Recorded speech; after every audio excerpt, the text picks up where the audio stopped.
na! Coconut sweet! Koko na! Coconut sweet! Koko na! Coconut sweet! Ulit-ulit. Sino ka sa simaso? Dila! Dila! Bilunggan! Limang pisa, bukayo!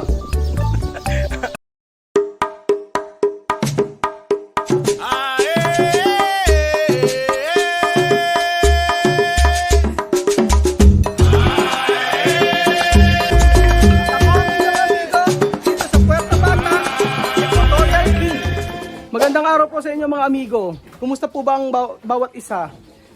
Nandito po si Kuya Raul at meron po tayong iluluto mga amigo. Dahil ang mga bata po ay mahilig sa mga matatamis, mahilig sa candy. So, ang sabi ko kay Pasensya, gumawa po siya ng kokonasi. Kokonasi? Alin ang kokonasi, no? Kokonasi. So ito po, ang tawag po sa atin dito sa Pilipinas ay bukayo.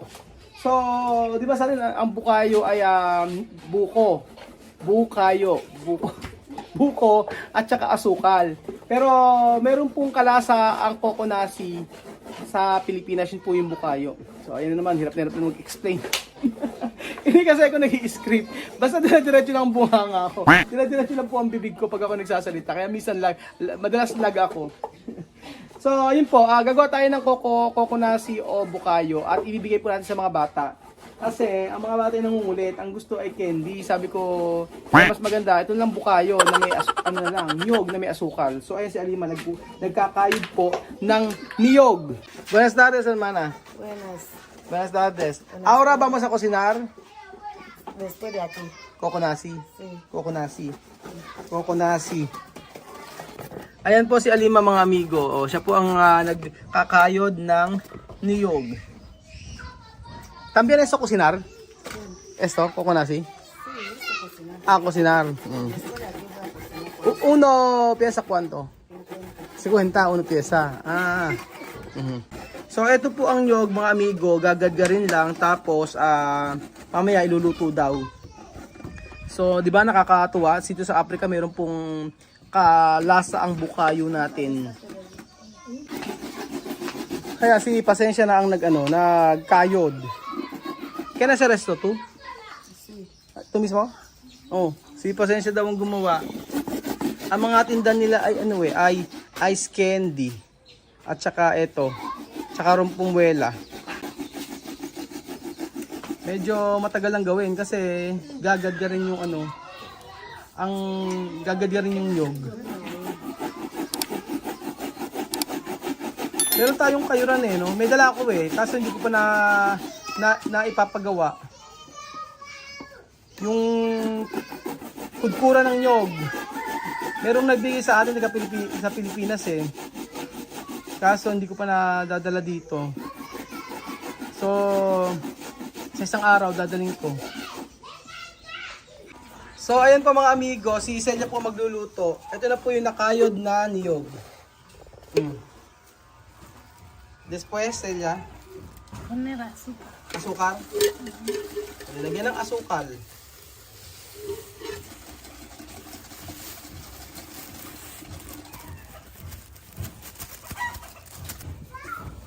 Alam nyo po, yung ganitong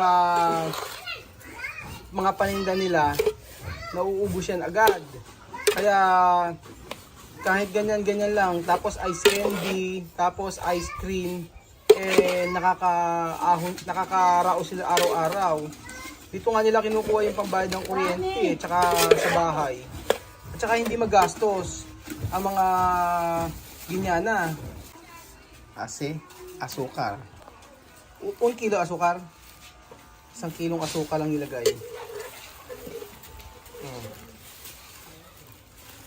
Ano mamod? Sukar esto? Mamod? Ha? Kekal. Ha? Kukal. Asukar. Sukar. Kukal.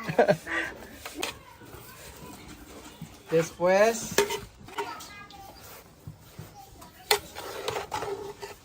sa atin pag ang bukayo, ganyan 'di ba ang process ng paggawa sa atin? 'Di ba nyog, 'di ba yung sa atin buko, tapos asukal. Pero kasi chonyog eh. Pero kalasang-kalasa niyang bukayo. Mucho tiempo esto para cocinar. No, No mucho tiempo. no.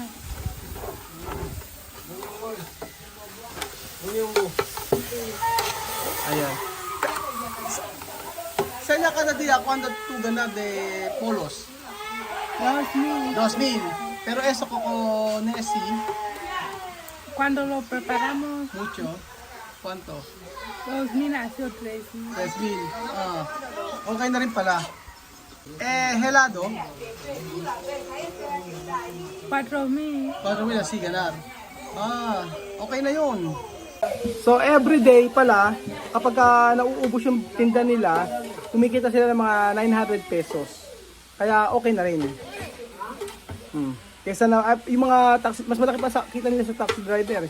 Kasi yung taxi driver po kumikita po ng mga 400, 300, 500 pesos. Ganun po.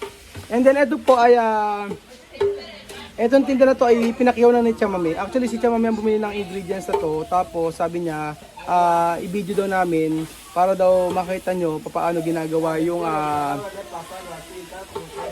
bukayo dito sa Equatorial Guinea. Kalasang-kalasa niya po kasi ang bukayo. Sa yan na pwede asukar negro? Azúcar negro. Aha. O mas kubado? Colores marron. Pwede? ¿Cuál azúcar? No hay problema. O más mejor blanco. Sí. Mas mejor blanco azúcar. Mhm. Mas okay daw ang white sugar. Napakamahal kasi ng brown sugar dito.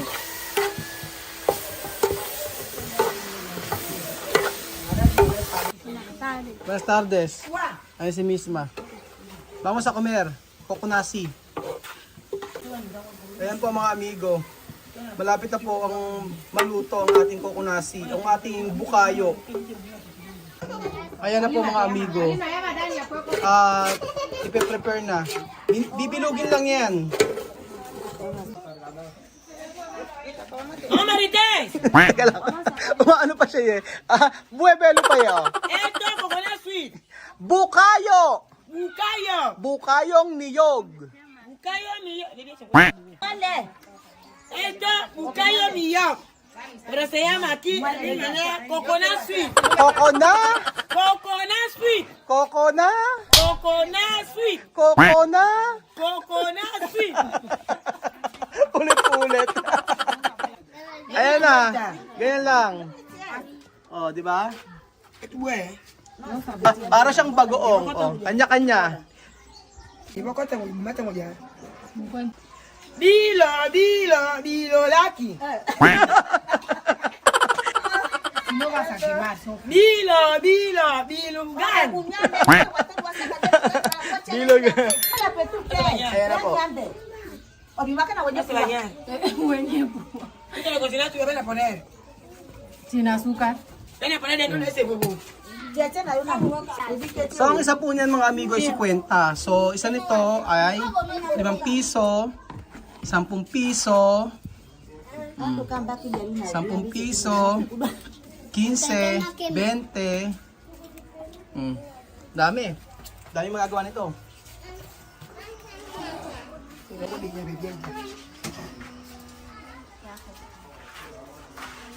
Uno 50, no. Mejor 1.25. No, azúcar más barato. Azúcar blanco más barato.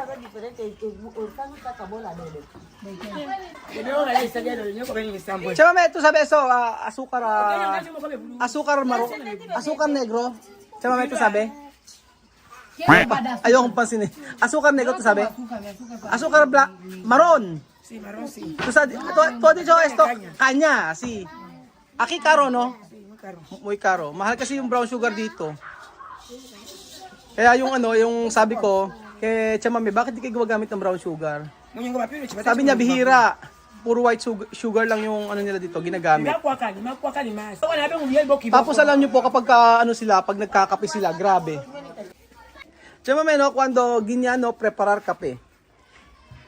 Yo he visto, mi observasyon. Esto baso, media azúcar, media leche. Poco, Eso que está en la poco, no, poco café. Así. Yo no sé por qué así, mucho azúcar. Porque nosotros no sabemos qué hace azúcar dentro del cuerpo. Pero está en la oficina todo guiñano así. No está bien. Así. Entiéndeme, la mi bebé. Opo, kapag nagkakape sila dito yung mga ginyano, alam niyo po mga amigo. ¿Qué haces, Ali? Naku, grabe. Kalahating baso asukal. Kalahating baso gatas, tapos tubig and then kaunting kape. Grabe silang mag-asukal. Ay, mamá Marites. Ahora aquí está mi negocio. Vender bucayo. Poco ganar. Uno, ¿cuánto? 50. 5 piso. Limang piso, coconut seed. Piso. No, vender. Ahora yo comprado eso todo, ha. Ahora dar todo, niños. Oh. Limang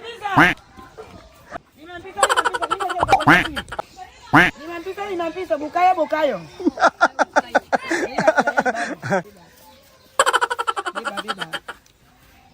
Coco nasi. Ayan na vlog, bukayo. Bucayo. Coconut seed. Ngaka. Okay, no. Ayan. Pinagkaguluhan po mga amigo ang bukayo ni Tia Celsa. Ayan. Bukayo. So ayan po mga amigo natin na po si Giovanni. Nagkausap na po. Si Chamame, sabing gano'n, gusto ng mga bata na pumunta dito para kumain. Pero syempre, buti nga naayos na. Ubus yan. Ngaka.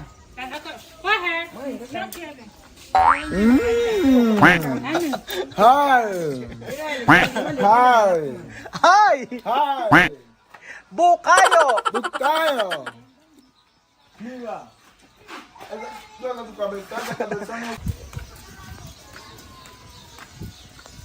Chamame, habla. Limang piso, bucayo. Saan niya bibigay? Baka dito sa may mga bata dito. Kakaunti yung mga bata eh. Ngaka. Wala. Pare. Ngaka. Ella. Bukayo. Ito naman Eduardo. Ese mamá de Eduardo. Buenas tardes. Coge más. Ito pa yung nanay ni Mamá de Eduardo. Yati, que esa niña pequeñita. Yes, yeah. Mamá de Eduardo. ¿Cuántos tú niños? Niños, ¿cuántos? ¿Solo Eduardo? Eduardo y Masan. Imasa. Ella también niña. Dan mas. Oh. Ngaka wang, diba? Ito pa lang nanay ni Eduardo. Imasang. Aha. Después ella. What's one niya? Ay, comida ahí. Ngaka, coge. Ajá. Coge más. Coge para tu bebé. O para tu marido, coge 2. Para tu marido. Tu marido no come, solo bebé. Gracias. Virina kayo. Toma, hay más sa'yo. Ven. Aquí, oh. Ano naman. Hinahanting siya mga mga bata.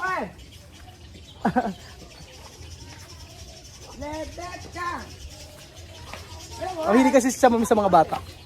Kaya paghapon, ganyan, pag may mga pagkain, si Chamame, binibigyan yung mga bata dito. Vendo, 100. Ay, mas? Kokonasi. Okay. Ayan mga bata. Kain po tayo ng bukayo.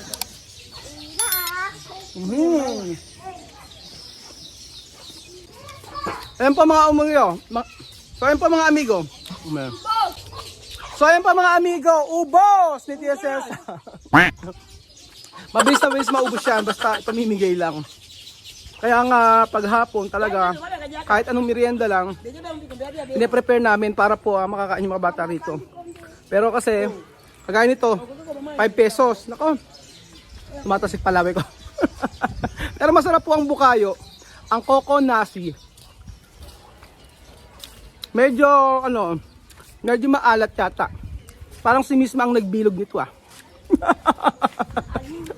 Si Miss Ma ang nagbilog. Miss Ma, to sa resto. Maalat-alat. Hindi. Masarap po.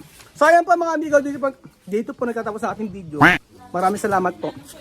Nakakatawa po na malaman na dito po sa Africa ay may ganito pong klaseng pagkain na tinatawag na kokonasi na sa atin po ay bukayo. Ngayon pa. Meron pang pinaprepare, meron pong bibigyan para po mabusog ang mga taga-ikuko. Maraming salamat po at kita-kita ulit tayo bukas. Adios! Sa mamaya, hasta mañana! Ciao! Bukayo! Bukayo!